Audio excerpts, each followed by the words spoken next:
আসসালামু আলাইকুম এভরিওয়ান, আশা করি সকলেই ভালো আছেন। আপনাদের দোয়া শেষ রহমত আলহামদুলিল্লাহ আমরাও ভালো আছি। তো প্রতিদিনের মতো আজকেও একটি ভিডিও নিয়ে হাজির হলাম আপনাদের মাঝে।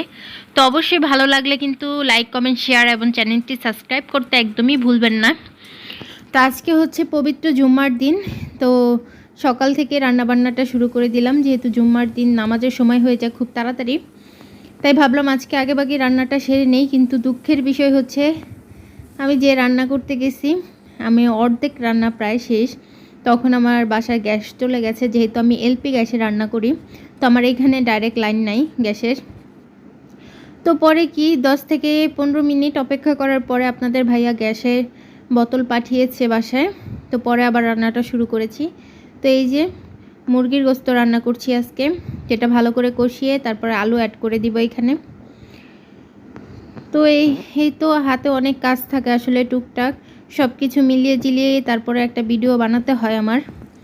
তো যাই হোক, আপুরা, ভাইয়ারা বা আন্টিরা যেখান থেকেই দেখেন না কেন, ভালো লাগলে অবশ্যই একটা লাইক, কমেন্ট, শেয়ার করতে কিন্তু একদমই ভুলবেন না।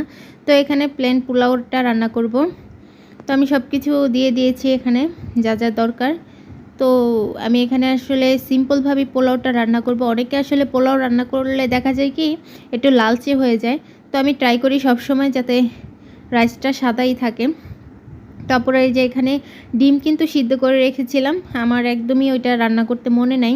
তো সব পেঁয়াজ টেয়াজ কাটা, পেঁয়াজ সব কিছু তরকারিতে পরে পোলাওতে দিয়ে দিয়েছি। তাই ভাবলাম যে আর পেঁয়াজ কাটবো না, আলসামি লাগতেছিল বিদায় পরে আবার মুরগি তরকারিতে দিয়ে দিয়েছি। তো এখানে আমি আবার কাঁচা টমেটোর একটা তরকারি রান্না করব তেলাপিয়া মাছ দিয়ে।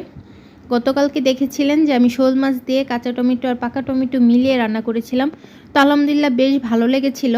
বছরের প্রথম কাঁচা টমেটো খেয়েছিলাম, খুবই ভালো লাগছিল আর কি। তো ভাবলাম আজকেও রান্না করি। তো ভালো লাগলে অবশ্যই লাইক, কমেন্ট, শেয়ার করবেন আর আমার চ্যানেলে পাশে